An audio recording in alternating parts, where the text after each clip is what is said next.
অপরূপ সৌন্দর্য ভরপুর পাহাড়ের রানী দার্জিলিং। আর এই সৌন্দর্য উপভোগ করতে আমি ছুটে গিয়েছিলাম বাংলাদেশ থেকে দার্জিলিং। আর আজকে আপনাদের সাথে শেয়ার করব আমার এই দার্জিলিং ভ্রমণ কাহিনী। আসসালামু আলাইকুম এভরিওয়ান, ওয়েলকাম করছি আমার দার্জিলিং ব্লগ দেখার জন্য। এখন সকাল প্রায় 11টা। আমি অনেক বেশি টায়ার্ড ছিলাম কালকে ঘুরে, আপনারা দেখেছেন অলরেডি আগের ব্লগে। তো এই জন্য ঘুম থেকে অনেক বেশি দেরি করে উঠছি যাতে একটু ফ্রেশ লাগে। এখন হচ্ছে ট্যাক্সি ভাড়া করলাম, 2000 নিবে। তো 2000-এ আজকে সাইট সিইং করবো। তো কি সাইট সিইং করবো দেখতে হলে সাথেই থাকুন। দার্জিলিংয়ে হোটেল ক্যাপিটালে ছিলাম আমি, আর এই রুম ভাড়া পড়েছিল পার নাইট 2000 করে। আমি গিয়েছিলাম বৌদ্ধ পূর্ণিমার টাইমে, আর এই টাইমে ছিল অনেক বেশি রাশ, যেহেতু গভর্নমেন্ট হলিডেজগুলো ছিল। আর এই জন্য রুম খুঁজে পেতে আমার খুব বেশি কষ্ট হয়েছিল, আমি যেহেতু আগে বুকিং করিনি। তো এই জন্য সিঙ্গেল রুম না পেয়ে ডাবল রুমই নিতে হয়েছিল।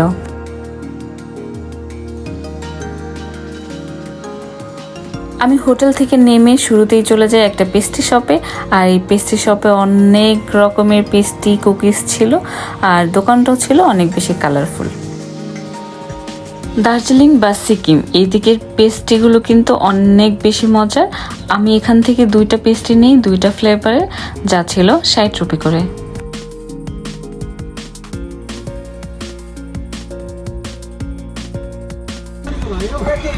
দার্জিলিং আর সিকিমে আমি পেস্ট্রি খেয়েছি এর আগে, এত মজা যে আমার শুধুমাত্র সিকিম যেতে ইচ্ছা করে পেস্ট্রি খাওয়ার জন্য। এখন দার্জিলিং এসে পেস্ট্রি ট্রাই করছি, 2টা ফ্লেভার নিয়েছি। এইটাও এত জোস, আমার মনে হয় আমি এখানে হচ্ছে পেস্ট্রি খাওয়ার জন্য বারবার ফিরে আসি। 2টা ফ্লেভারের জোস, সরি ফ্লেভার।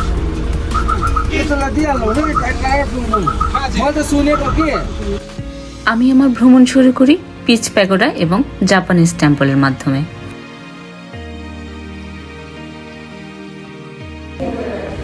একদম নিরিবিলি, এটা হচ্ছে জাপানিজ টেম্পল।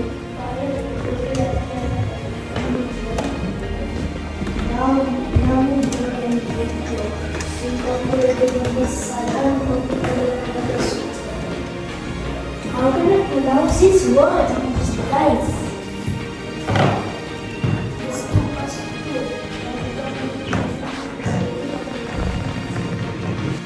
শান্তশিষ্ট নিরিবিলি একটা পরিবেশ ছিল, মানুষের তেমন ভিড় ছিল না এই টেম্পলটাতে। নাম তোমার? অরিঞ্জয় ঘোষ। খুব সুন্দর শুদ্ধ হিন্দি বলতে পারে, ওখানে পড়ছিল, আমি দেখছিলাম। সে হচ্ছে কার্টুন দেখে দেখে হিন্দি শিখেছে আমার মতো। না, তোমার ফেভারিট কার্টুন কি? আমারও। খুব ছোট্ট আকারের এই টেম্পলটা দেখতে খুবই সুন্দর, যেমনটা ভিতরে তেমনটা এটার বাইরেও। তো টেম্পল দেখা শেষে আমি চলে যাচ্ছি এখন পিচ প্যাগোডার উদ্দেশ্যে।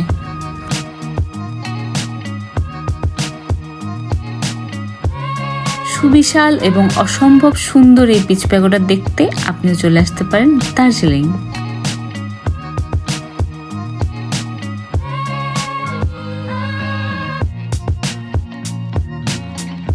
সুন্দর আর্কিটেকচার দিয়ে ঘেরা, পাহাড়ের কোল ঘেঁষে গড়ে ওঠা এই সুন্দর সুবিশাল পিচ প্যাগোডা।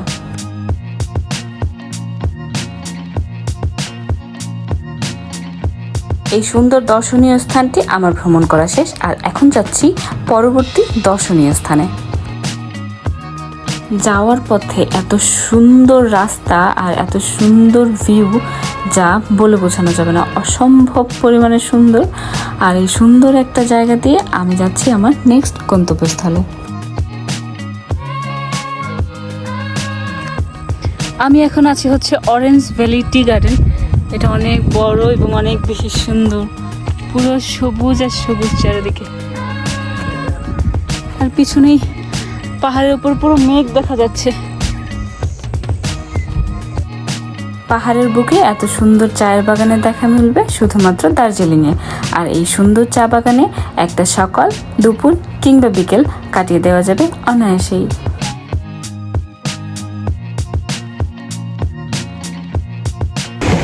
আমি এখন আছি হচ্ছে গঙ্গামায়া পার্ক। পার্কটা অনেক নিরিবিলি, নেচার পুরো ভরপুর, এটা বলার অপেক্ষায় থাকে না।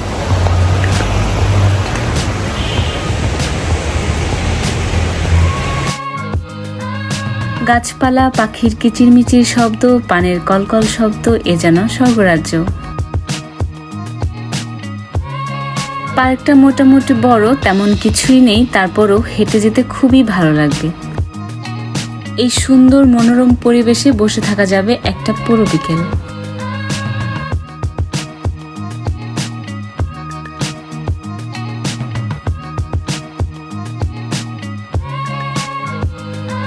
বৃষ্টি এলে বা পুরো বর্ষার সিজনে এই জলপ্রপাত ভরে ওঠে নতুন রূপে।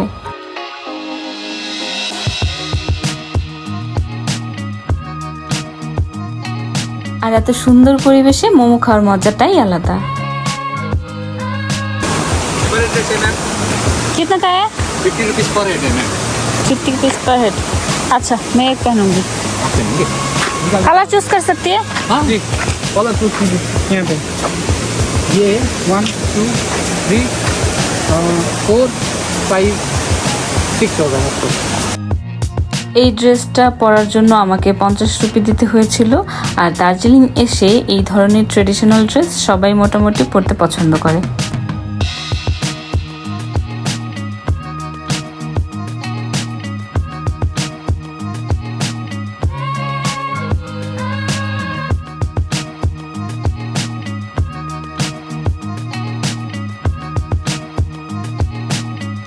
দার্জিলিং এসে আমার সাথে দেখা হয় লখনৌ থেকে আসা এই কিউট আপুটার সাথে।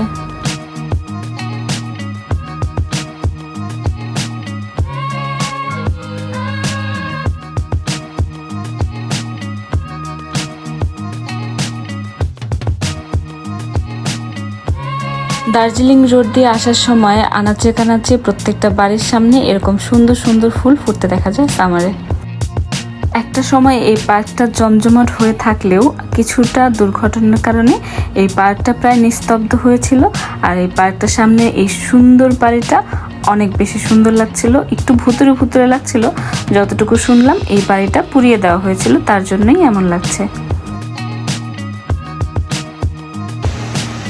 আমার গঙ্গামাইয়া পার্ক ঘোরা শেষ। পার্কে অ্যাকচুয়ালি তেমন কিছুই নাই, কিন্তু অনেক মানসিক একটা শান্তি পাওয়া যায়, কারণ এত নেচারে ভরপুর গাছপালা, ভাল লাগে।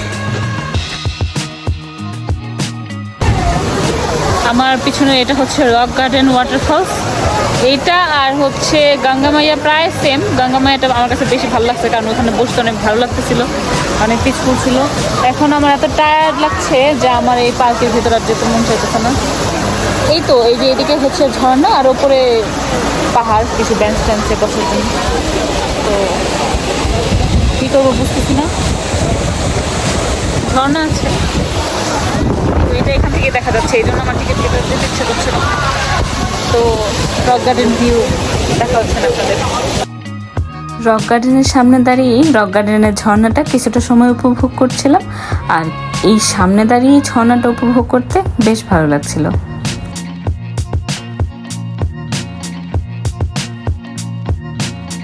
ওকে, এখন হচ্ছে ফিরে যাওয়ার পালা। একদিনে দার্জিলিং ভ্রমণ আসলে তেমন কিছুই হয় না, আর মাত্র 3টা স্পটে ঘোরার কথা বলেই এসেছিলাম। একদিনে আসলে এর থেকে বেশি ঘোরা পসিবল হয়ে ওঠে না। তো যাই হোক, এই সুন্দর রোড দিয়ে ফিরে যাচ্ছি দার্জিলিংয়ের মেন জায়গায় বা হোটেলে। চলেই যাচ্ছিলাম, ড্রাইভার এখানে থামায়। এইখানটা এত সুন্দর যা বলে বোঝানো যাবে না। পাহাড়ের কোল ঘেঁষে বয়ে বেড়ানো চায়ের বাগান, সামনেই পাহাড়, আর তার উপরে মেঘের ভেলা, সব মিলে অসাধারণ পরিবেশ।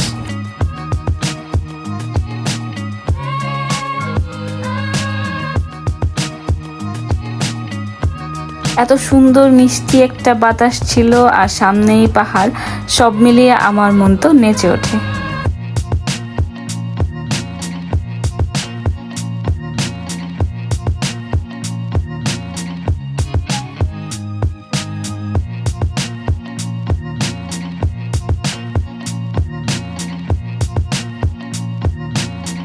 দার্জিলিং ফিরে আসি, আর এইখানটাতে এসে আমি আগে লাঞ্চ কমপ্লিট করে নিই।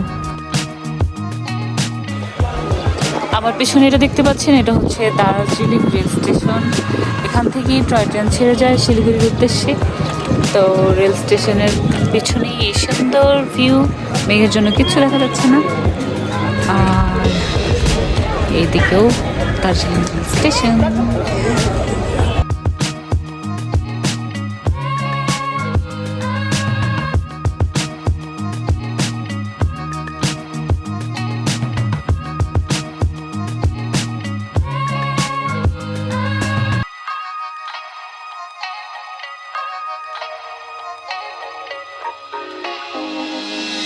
পাশাপাশি এই রেল স্টেশনের ঐতিহ্যবাহী হচ্ছে এই কয়লা চালিত ইঞ্জিন বা বগি। এই কয়লা চালিত টয় ট্রেনটি ছেড়ে আসে শিলিগুড়ি থেকে দার্জিলিং পর্যন্ত, আর এইখানেই ভাঙা হচ্ছে কয়লা। এই স্টিম ট্রেনে চড়ার শখ থাকলেও সেটা তো পূরণ হলো না। কিছুক্ষণ দাঁড়িয়ে থাকার পরেই ট্রেনের আসার শব্দ পাচ্ছি, আর এটা হচ্ছে টয় ট্রেন।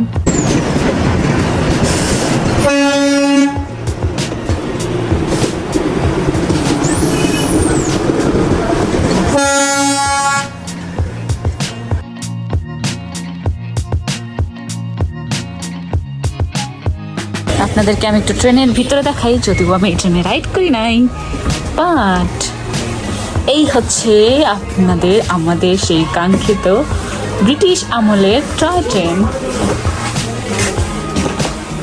আচ্ছা, এটা হচ্ছে টয় ট্রেন জয় রাইড। এটা দিয়ে হচ্ছে দার্জিলিংয়ের আশেপাশে একটা রাইড করা যায়। 1000 দিয়ে দার্জিলিংয়ের সুন্দর সুন্দর ভিউ দেখা যায়।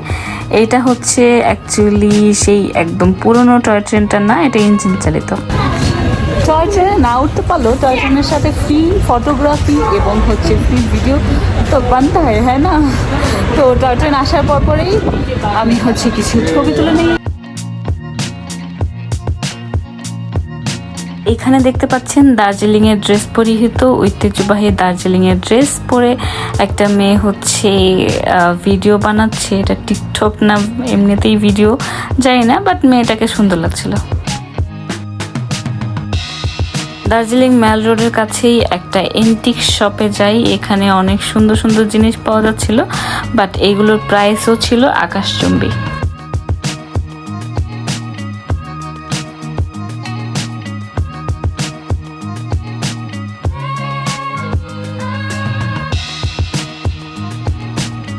আমার হচ্ছে এই চুড়ি টাইপের এটা খুব পছন্দ হয়। এটার নাম কি আমি জানি না, বাট এটার প্রাইস বলতেছিল হচ্ছে 2500 রুপি। তো এটা রূপারও না, এন্টিক টাইপের কিছু একটা বলতেছিল কি জানো, বাট এটা অনেক সুন্দর ছিল। আর এগুলো সবই অনেক সুন্দর। এখন আছে হচ্ছে মল রোডে, আর এই রোডটা পুরা ভরপুর, এত মানুষ আর পুরা এই সবগুলো স্ট্রিট ফুড। এই পুরো রোডটাই শপিং করার জন্য মুখরোচক খাবার আর ছিল চায়ের পাতার সমারোহ। দার্জিলিংয়ের রাস্তার পাশে উইন্টার পোশাক ছাড়াও পাওয়া যায় বিভিন্ন রকমের কোয়ালিটির সুন্দর সুন্দর চাদর। মল রোডে এত মানুষ যা বলে বোঝানো যাবে না, প্রচুর ভিড়। আর এখানে এখনও অনেক ঠান্ডা, অলরেডি জ্যাকেট পরে আছি বোঝাই যাচ্ছে। আর এখানে অনেক উইন্টার পোশাক পাওয়া যায়, চাদর মোটামুটি অনেক ভালো কম প্রাইসে। তো অনেক বার্গেনিং করতে হয়। যেমন আমার কাছে একটা চাদর চেয়েছে 1200 টাকা, আমি সেটা 400 টাকা দিয়ে নিয়েছি। চাদরটা ভালো, কয়েকটা নিয়েছি, বাট এক একটা এক এক প্রাইস। চা পাতা নেওয়ার জন্য আমি চলে যাই চা স্টোরে। এটা হচ্ছে মিল্ক টি। এখানে অনেক ধরনের চা পাওয়া যায়, চকলেট, ভ্যানিলা ফ্লেভার। এটা একদম फ्रेश। ये कौन सा वाला मिल्क टी है? अच्छा कौन है? कौन सा वाला अच्छा है? ये वाला सबसे अच्छा है। ये वाला ग्राम पर ग्राम कितना का है? 100 ग्राम का 179 और 250 ग्राम का आएगा 449। आपको मिल्क टी के लिए मैम? এটা হচ্ছে মিল্ক টি 250 গ্রাম, প্রাইস হ্যাঁ 449 টাকা। দিদি বলতেছে এটা অনেক ভালো হবে, তো এই জন্য এটা নিয়ে নিচ্ছি।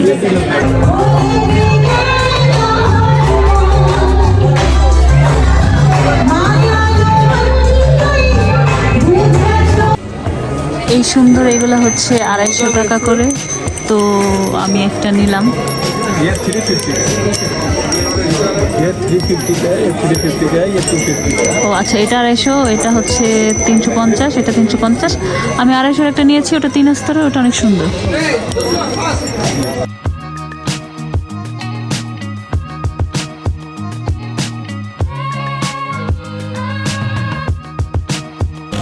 আমার দার্জিলিং ব্লগটা এখানে শেষ করছি। আপনাদের কাছে আমার দার্জিলিং ব্লগটা কেমন লেগেছে তা কিন্তু জানাতে একদমই ভুলবেন না। আমার ইউটিউব চ্যানেল সাবস্ক্রাইব করে পাশে থাকুন নতুন নতুন ট্রাভেল ভিডিও দেখার জন্য, আর ফেসবুক পেজ ফলো দিয়ে রাখুন নতুন নতুন ট্রাভেল ফটো আপডেট পাওয়ার জন্য। আর এখানেই শেষ করছি আজকের পর্ব। আগামীকালকে দার্জিলিং থেকে শিলিগুড়ি থেকে চ্যাংরাবান্ধা পোর্ট হয়ে ঢাকা যাব। তো পুরো এর পরের ব্লগটা দেখার জন্য সাথেই থাকুন। আজকের মতো বিদায় নিচ্ছি, আল্লাহ হাফেজ।